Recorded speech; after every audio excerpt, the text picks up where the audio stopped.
Mega, mega, mega. Pero estas son casitas Chubby. Desde que Mega es el único canal produciendo teleseries, es que la industria de la ficción en Chile ha ido decayendo más y más. Algunos personajes culpan la mala calidad de las teleseries del Mega a los sucios progres, porque ahora con su inclusión forzada, ¿cierto? Están haciendo que todo se arruine, igual que Disney, cosas así. Y yo les pregunto a ustedes, ¿realmente ustedes creen que la calidad de un producto depende de la sexualidad de sus personajes? Porque si es así, están igual de mal que los sucios progres. Pisen un poco más de pasto, cabros, de verdad. El problema de las teleseries de Mega viene desde que les fue bien con Pitucas sin Lucas, y como les funcionó esa fórmula, hay que mantenerla hasta el final. Tramas sin sentido, un guión sin conflicto aparente, personajes ruidosos y un rechazo profundo a lo que es la cultura chilena. ¿Qué quiero decir con esto? Déjenme explicarme. Actualmente estoy viendo Avenida Brasil, la cual es recordada por ser una de las telenovelas más vistas en los últimos tiempos. Avenida Brasil, además de su trama principal, habla de las diferencias en los barrios altos de Río de Janeiro y los barrios bajos. Pero no de forma genérica, porque es una telenovela que respira cultura brasileña en todo sentido. Su intro está en portugués, al igual que la gran mayoría de su banda sonora, que usa elementos del mismo Brasil.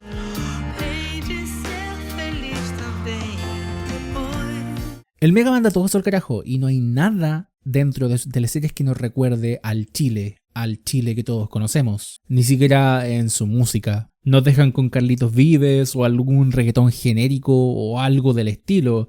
Y la banda sonora es más de lo mismo. No recuerdo haber escuchado música chilena en las teleseries desde hace ya bastantes años. Cuando nos volvamos a encontrar.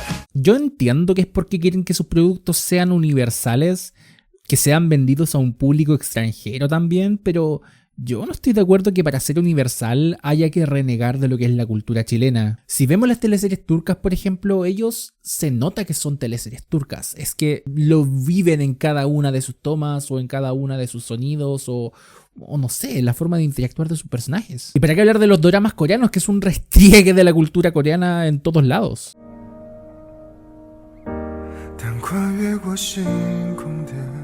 Es su propio lenguaje en sí mismo. Este rechazo a lo que es la cultura chilena hace que las teleseries del Mega actualmente queden en tierra de nadie. Hacer teleseries vacías, sin identidad, sin nada realmente nuestro que contar al mundo. Por darle un ejemplo, la última teleserie buena, El Milagrito del Mega, considero yo que fue Hijos del Desierto. Una historia sencilla, pero que respetó el melodrama, poniendo unas capas de profundidad en la actuación y momentos realmente sorprendentes, sobre todo en su final. Sin embargo, la estética de la teleserie se fue por un lado más hollywoodense, intentando emular lo que fue Peaky Blinders, pero definitivamente lo que no perdono es el uso de la música en esta teleserie, la cual, en vez de ser representativa del puerto chileno, que es donde se ambientaba la teleserie, en realidad usaron música incidental genérica de acción número 453. Cualquier cosa que no represente realmente a Valparaíso. Aún así la disfruté bastante porque me mantuvo al borde de principio a fin. Pero no la sentí chilena. En el peor de los sentidos, la sentí totalmente ajena. Y ser chileno no se trata solo de usar modismos o de hablar todo el rato con el chihuahua, cosa que nadie realmente usa realmente. Se trata que toda la construcción del producto sea con una identidad clara, con una intención desde el inicio, desde la creación misma de la teleserie, cosa que claramente en Mega no tenemos. Dicho esto, es que todos teníamos miedo de los remakes que harían de estos clásicos, hechos en una época de oro de las teleseries por cómo estaban construidas, cómo fueron hechas en un tiempo en que TVN construyó cultura a través del entretenimiento que significaba las teleseries. No eran solo productos comerciales, era mostrar Chile. En un principio solo sería El Señor de la Querencia, Amores de Mercado y La Fiera, pero de esta última no habrá remake y tendremos la comedia nocturna Los 30s, que convengamos no es tan icónica como las otras. Yo desconozco si era buena o mala, pero lo único que sé es que no es tan recordada. Y si de pasadita te cagas a tu hija, te importa una raja, porque la única raja que te importa es la tuya, huevona. ¿Todavía me quieren ayudar, chiquillos? Del Señor de la Carencia ya hablé y mi conclusión fue que el remake era completamente innecesario. ¿Para qué crear una producción con el mismo guión sin modificarle una coma si era hecho en el mismo país y convengamos que el lavado de cara tampoco es como que fuese tan bueno? Hay una sobreproducción que no se logra apreciar bien debido a que se nota que hay apuro en sus escenas, sin darle el tiempo a respirar, repetir, ensayar, crear. Todo se siente muy artificial y poco verosímil. Entonces, sí, sabemos que El Señor de la Carencia Remake fue una de las cosas con menos almas que he visto en harto tiempo. Y da rabia porque los actores que participan no son realmente malos actores. Y la gente detrás de cámara claramente sabe lo que hace, o sea, es evidente. Pero hay una suerte de no esfuerzo que se nota en el producto final, lamentablemente. Y si el remake de Amores de Mercado es más o menos lo mismo, ¿para qué hablar de él? ¿Para qué hablar o ver una teleserie que claramente no me va a gustar? Que claramente contará con los mismos problemas del remake anterior. Que claramente el actor principal no me gusta para nada. ¿Para qué? Quédense hasta el final para averiguarlo. Mientras tanto, hagamos un poco de contexto. Amores de Mercado tiene el récord por ser una de las teleseries más vistas en la historia de la televisión chilena. Personalmente no la encuentro en la mejor teleserie ni por lejos, pero aún así no podemos negar que es una teleserie bastante importante en la historia de la televisión. Inspirada libremente en la obra del Príncipe y el Mendigo, Amores de Mercado cuenta la historia de dos hermanos de diferentes estratos sociales que, producto de las circunstancias, deben intercambiar papeles, donde el pobre, llamado Peyuco, descubrirá que a pesar de tener una vida de lujos, igual ese tipo de vida viene con responsabilidades, y no necesariamente por tener harta plata será feliz. Mientras que el millonario llamado Rodolfo descubre la humildad, el compañerismo y el amor verdadero en un nuevo contexto sin saber que está aprendiendo. La trama comienza cuando Rodolfo Ruttenmeier pierde la memoria luego de un accidente, y ahí es cuando Peyuco, al toparse con el accidente, se da cuenta que el tipo es idéntico a él, y cuando intenta dejar los documentos del accidentado, la familia lo confunde con Rodolfo, haciendo que se quede al matrimonio con Fernanda. Peyuco al comienzo es sincero, pero nadie le cree. Pero luego de pensarlo un poco, piensa en aprovechar esta oportunidad de la vida y sacar partido de todo esto, al conocer los lujos y el dinero fácil. Rodolfo, sin embargo, al perder la memoria luego del accidente, es encontrado por la familia de Peyuco, quienes notan inmediatamente un cambio de personalidad en el chico. Y a lo largo que avanza la teleserie, vamos conociendo sus carencias emocionales y la complejidad de su psicología como personaje.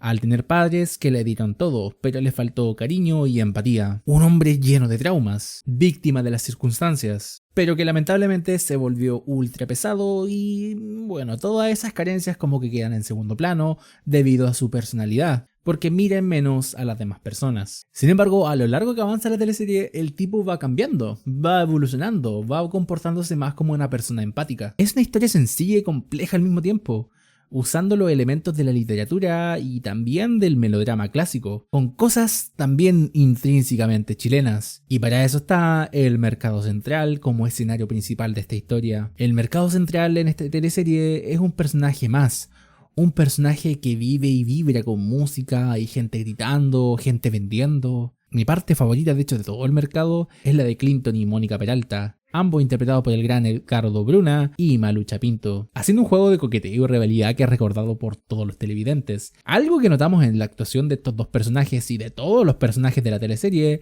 es que la actuación es ultra teatral y no es realista precisamente. Son actuaciones que responden a un lenguaje de un tiempo, y cuando digo lenguaje no me refiero a las palabras que utilizan, sino que me refiero a los códigos que usan para realizar las escenas. No son realistas ni tampoco intentan serlo, porque responden a un texto que tiene esas características, responden a una historia que requiere esa forma de hablar o de comunicarse. Y si nos vamos un poquito al remake, cuando usas el mismo texto sin cambios trascendentes y haces que tus personajes hablen con un poco más de, digamos, naturalidad e intentan ser menos histriónicos, como que se ve raro. Digámoslo, se ve fome, se ve sin emoción. Y vuelvo a insistir que no es culpa de los actores, ya hablaremos de ellos. Muchos de ellos son excelentes actores, pero es que este producto no estaba diseñado para contarse de esta forma. Y miren, si por lo menos se hubiese hecho un trabajo real de adaptación, me compro que los personajes hablen con un poco más de naturalidad, que no hablen tan caricaturesco, ¿verdad?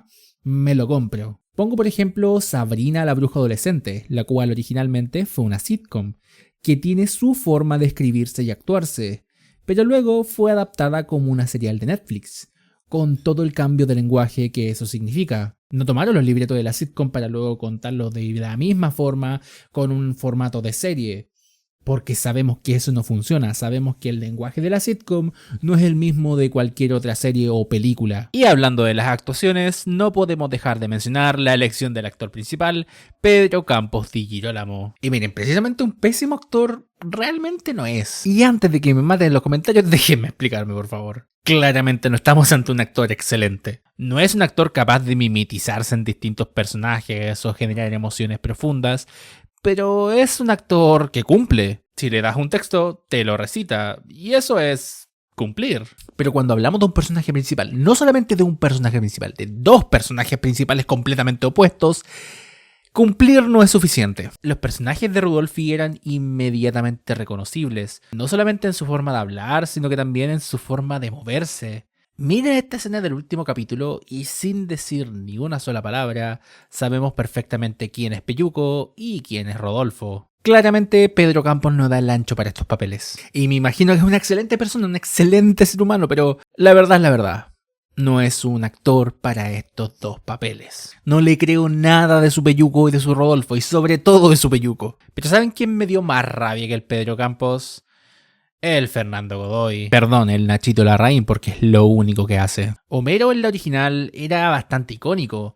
No era un flaite típico y era divertido, era apasionado, un personaje completo. Acá es Nachito Larraín de nuevo. Pero lo que realmente me da rabia es exponer a todas estas personas, a todos estos artistas, buenos o malos, a una comparación inevitable. Ya lo dije en el video del Señor de la Querencia, hacer comparaciones de estas teleseries es inevitable porque el producto es exactamente el mismo.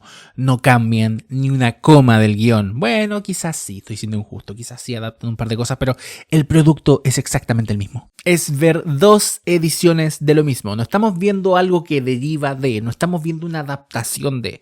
Por lo tanto, hacer una comparación es inevitable. No es justo que artistas detrás y delante de las cámaras sean expuestos a una comparación constante y un chacreo porque los ejecutivos y productores no sean capaces de respetar el trabajo de todos y de respetar el género de la telenovela, que quieran crear un bodrio entre sitcom, serie pobre, sin alma, sin sustancia, hasta cosas tan malas como La Rosa de Guadalupe tienen más identidad y razón de ser que estas tonteras. Y es que nuevamente, chicos, la música, nuevamente tenemos reggaetones, bachatas, vallenatos y todos esos ritmos que sí podemos considerarlos buenos, nos pueden gustar, pero para mí no dicen Chile, no suenan a Chile. Hasta las cumbias y rancheras tienen más que ver con la identidad nacional que estas canciones que ponen en el Mega. Y ya, si vaya a poner música urbana, por último, ¿por qué no música urbana chilena? Tenemos gente bacana haciendo canciones que pueden ser o no ser del gusto de algunos, pero que tienen en su sonido una identidad nacional marcada. Que lamentablemente en la canción número 20.000 de Carlos Vives, claramente no está esa identidad chilena. Tengo que escoger. La foto pobre novio da vuelta al mundo. ¿Dónde está mi macha y bloque depresivo que esta teleserie pedía a gritos, por favor? Hablarme con el cielo, que a ti te correspondes en el mar. Pero nada de lo que he mencionado hasta ahora es el mayor problema de la teleserie. Esta teleserie crea un problema narrativo que no existía en la original. Y además de todo, no le da solución. Para nada. Y es que ¿cómo nadie conocía a Rodolfo Ruttenmeier en esta realidad que me están vendiendo? Nuevo Amores de Mercado usa el mismo guión del original, cambiándole ciertas cosas al guión para adaptarla a la tecnología de estos tiempos, pero sin llenar los huecos argumentales que eso significa. Y se conforman con meter chistecitos que antes no podrían haber hecho, como el reconocimiento facial del Peyuco. ¿O influyó mi cara? Pero a ver, ¿me van a decir que en 2024, donde hasta tu abuela tiene TikTok y ve sobre todo los famosos, no va a conocer a Rodolfo Ruttenmeier? ¿Un millonario joven y minó? ¿De verdad creen que el matrimonio de un magnate no estará en redes sociales? Ya, y digamos que por esas casualidades de la vida, Rodolfo Ruttenmeier no es famoso. por lo que sea, no sé, porque él no quiere mostrar su vida en redes sociales o todo ese tipo de cosas. Aún así, es alguien millonario. La farándula existe. Si alguien se junta con alguien millonario, la farándula lo va a saber. ¿De verdad la farándula no existe en este universo que me están vendiendo o qué? ¿Nunca nadie antes vio a Rodolfo? ¿Alguien que era idéntico a este tipo? Historias de gemelos perdidos existen en el mundo. El documental de 3 extraños idénticos es un ejemplo de ello, que cuenta la historia de unos trillizos que se encontraron después de años. Pero amigo, eran personas de distintas ciudades y que se encontraron por casualidades, no por ser famosos. Niego a creer que esta nueva versión de Amores de Mercado, ambientada en el Chile de 2024, donde todo el mundo habla de todo el mundo y todos sabemos sobre todo por culpa de la masificación de las redes sociales, jamás se haya topado con la foto de este Rodolfo Rottenmeier, siendo un empresario tan, pero tan top como lo muestran en la teleserie. Y también podrían decirme que este era un agujero de guión que existía en el original, porque también había noticias o revistas de ese tipo de cosas, pero a ver, le voy a dar el perdonazo porque estamos hablando de que está ambientada en el año 2003, esta otra realidad donde este tipo de cosas no eran tan masivas. Hoy en día todo el mundo sabe de todo, hay nichos para todo. TikTok es el ojo que todo lo ve. Al menos hoy en día. Y la teleserie no hace nada para venderme esto. Ni siquiera lo plantean como un problema porque saben que no tienen solución para ello. Y si se la inventan a la mitad de la teleserie, sigue sin tener ningún tipo de sentido. Sin embargo, vuelvo a la pregunta inicial. ¿Para qué hablar de todo esto? Y la respuesta es sencilla. Porque no solo es malo. Es un resultado de todo lo que viene siendo la producción de teleseries en la televisión chilena, donde solo cada ciertos años los astros se juntan y nos dan una producción que merece la pena. Y ahora con el monopolio de la producción nacional que tiene el Mega, Fábula y todas estas productoras, como no hay competencia, nadie puede hacer nada. Este nuevo Amores de Mercado no solo falla en capturar la esencia de la original, sino que también deja en evidencia el poco respeto que hay hacia la audiencia y hacia los artistas que participan en la misma teleserie, y hacia el arte que es hacer teleseries chilenas. El problema no es que intenten modernizar una historia. Eso sería interesante si se hiciera con el esfuerzo y creatividad necesarios para adaptarla a los tiempos actuales. Pero este remake no es una actualización, es una fotocopia desganada que ni siquiera se toma el trabajo de responder a los desafíos de una narrativa ambientada en 2024. Es un producto que carece de identidad, de alma y, lo que es peor, de un propósito claro. Si vamos a seguir permitiendo que este tipo de remakes sin sentido dominen la parrilla televisiva, lo que estamos haciendo no es preservar nuestra cultura, sino que enterrarla bajo una montaña de mediocridad que no nos representa. El legado de las grandes teleseries chilenas merece mucho más que esto. Es hora de exigir calidad, identidad y respeto por nuestra historia y nuestra audiencia, porque al final lo único que este remake nos deja en claro es lo mucho que extrañamos las teleseries que de verdad nos hicieron vibrar. Y bueno gente, esta es mi sincera opinión, espero que les haya gustado. Déjenme acá abajo en los comentarios qué opinan ustedes. No olviden suscribirse al canal para estar atentos a los siguientes videos y todo eso. También les dejo acá mi Instagram para que me sigan. Y también les recuerdo que pueden hacerse miembros de este canal si quieren apoyarme monetariamente. Les estaré eternamente agradecido. Y eso, nos estamos viendo en un siguiente video. Que les vaya súper bien. Chao pescado.